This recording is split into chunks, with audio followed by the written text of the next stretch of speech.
ఇక్కడ అరే ఎక్కడ పోతున్నావు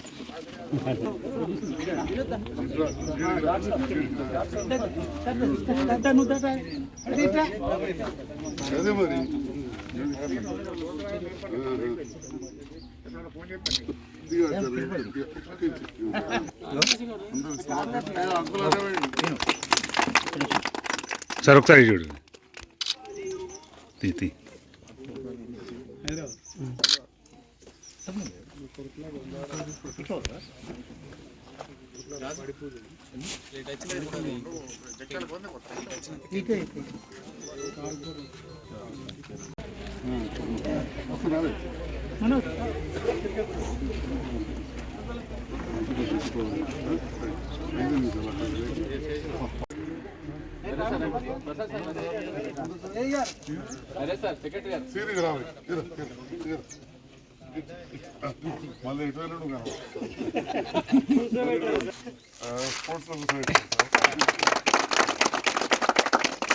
సంజయ్ నాయకత్వం, సంజయ్ నాయకత్వం.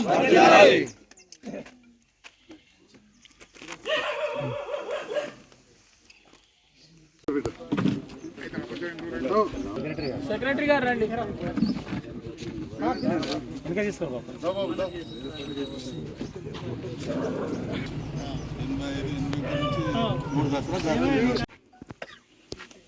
చాలా శుభదినంగా భావించవచ్చు. ఎందుకంటే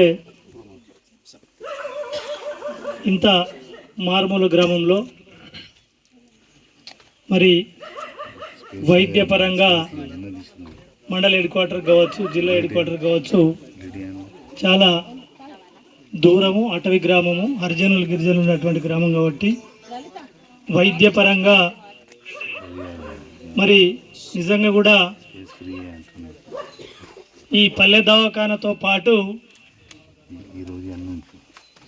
మనకొకటి గుర్తుకొస్తా ఉంది. ఈరోజు క్రీస్తు శేషులు రత్నాకర్ రావు గారు ఆ రోజులలో ఇటువంటి కార్యక్రమం పెట్టుకోవడంతో మనకు ఇక్కడ ఎన్నో అభివృద్ధి సంక్షేమ కార్యక్రమాలతో పాటు మరొకటి హాస్పిటల్ కూడా పిహెచ్సిఎస్ కూడా మంజూరు చేయడం జరిగింది. మరి ఈ ఒక్క గ్రామానికే అంతమంది స్టాఫు, మరి ఆ వ్యవస్థ అంతా కూడా ఈ మారుమూల గ్రామంలో కన్స్ట్రక్షన్ చేసి మరి వాళ్ళందరి ఉద్యోగరీత్యా ఇక్కడ తీసుకురావడం సరైనటువంటిది కాదు అనే ఆలోచనతోని అప్పుడు ఉన్నటువంటి శాసనసభ్యులు కావచ్చు, మరి మేము కూడా మా గ్రామ ప్రజలందరికీ సందర్భంగానే ఒకటి కృతజ్ఞతలు కూడా తెలియజేస్తా ఉన్నాం. ఎందుకంటే మన ఊరికి వచ్చిన హాస్పిటల్ను ఇంకో ఊరికి మార్చాలంటే కూడా ఎవరు ఒప్పుకోరు. మరి ఆ రోజులలో ఈ హాస్పిటల్ను వడ్డలింగపూర్కు మాడిఫికేషన్ చేసి అక్కడ చేసినట్టయితే ఈ చుట్టుపక్కల దాదాపు ఒక 13 గ్రామాలకు వైద్యం అందుబాటులో ఉంటుందనే ఆలోచనతోని ఆ మాడిఫికేషన్తో పాటు కన్స్ట్రక్షన్ కూడా నేనే అక్కడ చేయడం జరిగింది.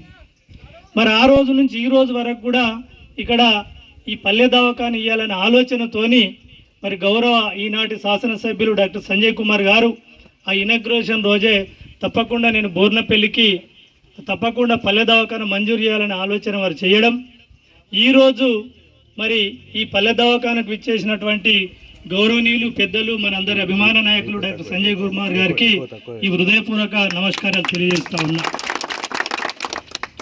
ఏదైనా వైద్యపరంగా మనందరికీ తెలుసు, ఈనాడు ప్రభుత్వ పరంగా కూడా చాలా మట్టుకు మరి గౌరవ ఎమ్మెల్యే గారు వైద్యులే కాబట్టి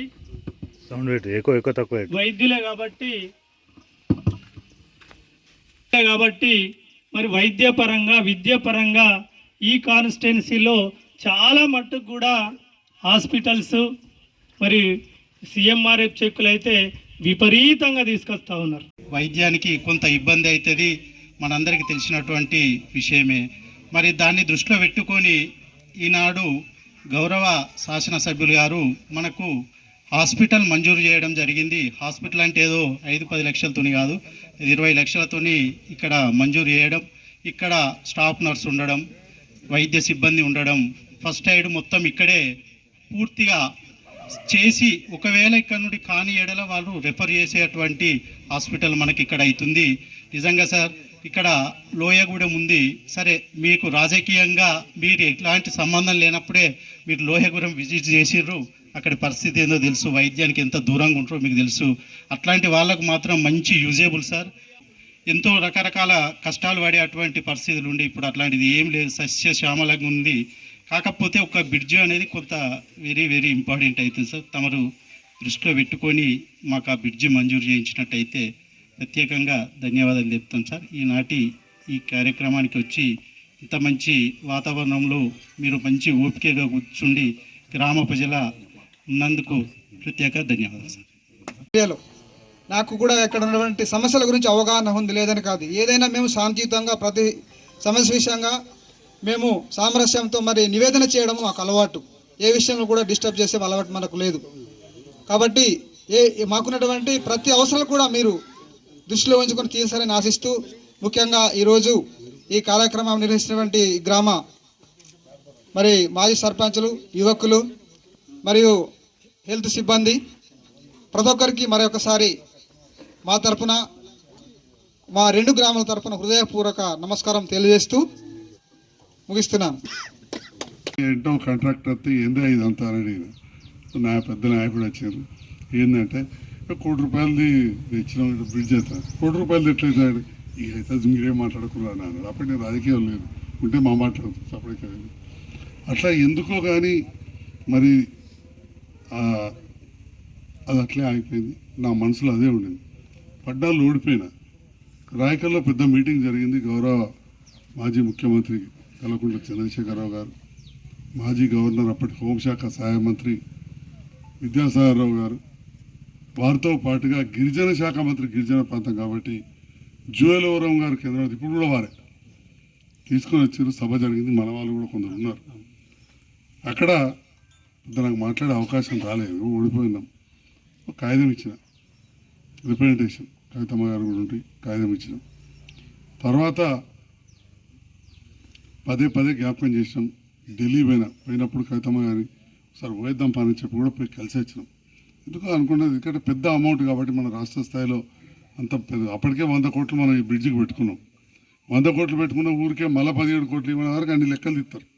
ఈ అధికారులు ఎక్కడ మొదలు పెడతారు.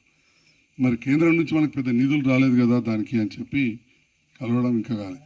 అయినా కానీ మీరు గెలిపించిన నేను గెలిచినా, మీరు నన్ను గెలిపించినప్పుడు ఏముంటుంది, నా బాధ్యత. నాకున్నది ఒక అమ్మాయి పెళ్ళి అయిపోయింది, ఇప్పుడు నా పరివారం మీరు అంతా. కాబట్టి జగన్నాథ్పురంలో బాధపడ్డా, బొర్రపిల్లలు బాధపడ్డా, నాకు ఆస్తులు లేకపోయినా నాకు కూడా అదే బాధ అనిపిస్తుంది. ఒక రకంగా మీకు మంచి చేయడానికి చెక్ డ్యామ్ కట్టించిన, అదే 400 ఎకరాలు మంచిగా అయిపోయింది, సంతోషం. అదే ఇవాళ దాటకుండా అయిపోయింది. అఫ్కోర్స్ అది కట్టక ముందుకెళ్ళే ఇబ్బంది ఉండే. నేను చెప్పేది 2013లోనే మీరు కొబ్బరికాయ కొట్టించుకున్నారు నాయకునితో, విన్నారా? సో ఇప్పుడైతే ఇంకా కొద్దిగా ఇబ్బంది అవుతుంది. నేను బాగా బేసిజాలకు పోను, పెద్దరికం కూడా. మొన్న విద్యాసాగరరావు గారు పోయి కలిసి రాతపూర్వకంగా ఇచ్చొచ్చిన. కొద్దిగా మీరు చెప్పాలి, మీకు బాగా పరిచయం అని తెలిసింది. కానీ అంతకుముందు మధ్యలో కొద్దిగా ఎందుకు మేము విద్యాసాగరరావు గారు గవర్నర్ పోయిన తర్వాత వారికి జ్ఞాపకం చేయడం మర్చిపోయాను. సో మొన్న పోయి రాతపూర్వకంగా ఇచ్చేస్తే మన జగిత్యాల ప్రాంతంలో ఒక లక్ష్మణ్ అని ఉంటాడు, వారికి దగ్గర RSSకి సంబంధం. పోతే చెప్పిండట, ఎమ్మెల్యే వచ్చిండే కాగితం ఇచ్చిండు అని చెప్పినట్టు. సంతోషం, అంటే జ్ఞాపకం. రెండవది, అరవింద్ గారు భారతీయ జనతా పార్టీకి గెలిచినా కానీ కేంద్రంలో వాళ్ళ ప్రభుత్వం ఉంది కాబట్టి వారికి కూడా నేను నివేదించిన. వారు కూడా చాలా పాజిటివ్గా రెస్పాండ్ అవుతూ ఉన్నారు. మొన్న ఒక మీటింగ్లో చెప్పిండు, వచ్చినప్పుడల్లా సంజయ్ అన్న ఏదో ఒకటి అభివృద్ధి కావాలని అడుగుతున్నాడు. ఏంది అంటే మనం ఒకటి ఆలోచన చేయాలి.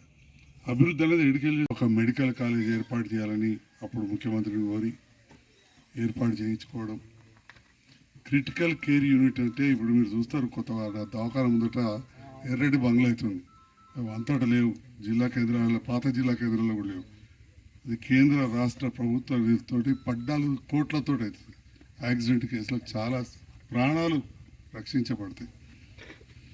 దాంతో పాటుగా మారుమూల ప్రాంతమైన బీర్పూర్ కూడా వడ్డలింగాపూర్ లాగా ఒక ప్రాథమిక ఆరోగ్య కేంద్రాన్ని మొన్ననే మంజూరు చేయించి భూమి పూజ కూడా చేసినాం, 1,43,00,000. సో ఈ పెద్ద పెద్ద ఒక ఎత్తు అయితే మరి కొన్ని సబ్ సెంటర్లు కూడా ఉండాలి, 3-4 ఊర్ల కోట అని చెప్పి ఆలోచన చేసి ఒక లిస్ట్ ఇచ్చింది. దాంట్లో మొత్తం 21 మంజూరైనవి, అలా 6 రాయికలకు మంజూరైనవి అని చెప్పి సందర్భంగా తెలియజేస్తాను. అయితే ఈ సంతోషం ఏంటంటే ఇదే మళ్ళీ పార్లమెంట్ సభ్యులతో మాట్లాడి జగిత్యాల జిల్లాకు నవోదయ వచ్చిందంటే జగిత్యాలలో పెట్టాలని కోరిన. అట్లనే ఇప్పుడు వచ్చినప్పుడు మాట్లాడుతూ వచ్చిన డైరెక్టర్ ఆఫ్ ఎడ్యుకేషన్ తోటి మరి నవోదయ వచ్చింది ఎంత జాగా అడుగుతుంటే నేను అంతకుముందు కేజీబీవీ మీకు ఉప్మడే కాడ ఉంది, మండలంకు సరంగాపూర్ ఉంది, జగిత్యాల టౌన్కు ఉన్నది, కానీ జగిత్యాల రూరల్కి లేదు. అది కూడా ఒకటి కావాలంటే తప్పకుండా మంజూరు మీకు అని ప్రతిపాదనలు పంపుతున్నా. నిన్నే కలెక్టర్తో మాట్లాడినా చెప్పి అంటే నిరంతరం ఈ ప్రభుత్వంతో కలిసి పనిచేసి మన ప్రాంత అభివృద్ధి ఏకైక లక్ష్యంగా నేను ముందరికి వెళ్తా ఉన్నా. దాంట్లో మీ అందరి అండదండలు నాకు అవసరం, మీ ఆప్యాయత అవసరం. తప్పకుండా చేస్తాం. అందరూ మాట్లాడటం ఏదేదో మాట్లాడుతుంటారు, అన్నీ చాలా బేకారు ముచ్చట్లు, వాటికి ఆలోచించుకోవాల్సిన అవసరం లేదు. ఎందుకంటే ఈ ఏం మాట్లాడితే ఎక్కువ మాట్లాడితే నాకు అవ్వటేటు మాట్లాడతారు. నేను అన్నిటికీ దాటిపోయి ఉన్నా, దేనికి మోతాదులో లేవు. తాతల నాటికెళ్ళి ఇప్పటికీ చదువుకున్నాం కాబట్టి ఉన్నాయి కాపాడుకున్నాం, లేని అన్ని తీర్లు ఉన్నాయి. నిన్న కూడా నాకు అవకాశం అవుతే టైం దొరికితే 16 మందికి ఫ్రీ ఆపరేషన్ చేసి పంపించాను నిన్న. ఇప్పుడు పొద్దుగాల ఫోటోలు చూస్తే సోషల్ మీడియాలో వచ్చి ఉంటాయి. కాబట్టి ఈ రకంగా నిరంతరం ప్రజాసేవ కోసం మీ అందరి సహకారంతో, ఎందుకంటే అందరి సహకారం ఉండాలి. ఇవాళ 2వ వార్డులో మీటింగ్ నడుతుంటే చెప్పినా నేను, మా గణరాజరెడ్డి అన్నాడు ఉన్నాడు, తనకు తెలియదు అలా మనవాడు పెరిగేదానికని కూలిపో. ఇవాళ చెప్పినా నేను సత్యనారాయణ పెరుగు చెప్తే ఉండే సత్యనారాయణ అందుకోసం అది వచ్చింది. సో ఆ క్వాలిటీ నాణ్యత మీరు జగిత్యాల కూడా పోయి చూడండి. ఈ మధ్యకాలంలో వేసిన రోడ్ల నాణ్యత ఉత్త విద్యానగర్లు ఆడగడం ఆ నాణ్యతలనే మార్పు తీసుకొచ్చాం. నిరంతరం ఆ రకంగా అభివృద్ధిలో మీ అందరు కూడా సహకారంతో తప్పకుండా చేస్తానని చెప్పి తెలియజేస్తూ, ఇలాంటి సబ్ సెంటరే ధర్మాజిపేట కూడా మంజూరైంది. అది కూడా మనకు తాట్లవాయి ధర్మాజిపేట ఆ ప్రాంత వాసులకు ఎంతో ఉపయోగమవుతుంది. నెక్స్ట్ ఒకటి ఇటుకలకు కూడా మార్పు చేస్తున్నాం. దాని మీద ఇమీడియట్గా లెటర్ పెట్టాలి దయచేసి. లేట్ అవుతా ఉంది ఇప్పటికే, అది తొందరగా. అది బీర్పూర్తి కదా, రాయకల్ తీస్తుంటాం, వడ్డలింగాపూర్ అక్కడికి ఇచ్చేస్తాం. ఎందుకంటే వడ్డలింగాపూర్ ఆల్రెడీ మనకు పాదమే కదా. సో అది అక్కడికి మార్పు చేయాల్సిన అవసరం ఉంది, ఇమీడియట్గా చేయాలి. సో దాంతో పాటుగా మన జగిత్యాల బస్తీ దవాఖాన లింగంపేట అది కూడా తొందరగా డిపార్ట్మెంట్కి హ్యాండ్ ఓవర్ చేయాలని చెప్పి లెటర్ ఇవ్వడం జరిగింది. అదేమన్నా ప్రాసెస్ మీరు ప్రోగ్రామ్ ఆఫీసర్ని అడిగి దయచేసి అది ఫాలో అప్ చేసి నాకు రేపటి లోపల కలెక్టర్ దగ్గరికి అది పోవాలి. ఎందుకంటే లింగంపేటలో కూడా అది జగిత్యాల పట్టణం చివరగా ఉంటుంది. పేదవాళ్ళు ఎక్కువ మంది ఉంటారు అక్కడ, దళితులు, గంగపూతులు చాలా పేదవాళ్ళు ఉంటారు. తప్పకుండా చేయాలి. అది నాగనూరు లచ్చకపేట అది దగ్గరనే. అందులో ఇది కూడా ఇప్పుడు తప్పకుండా ఇలా చూడాల్సిందిగా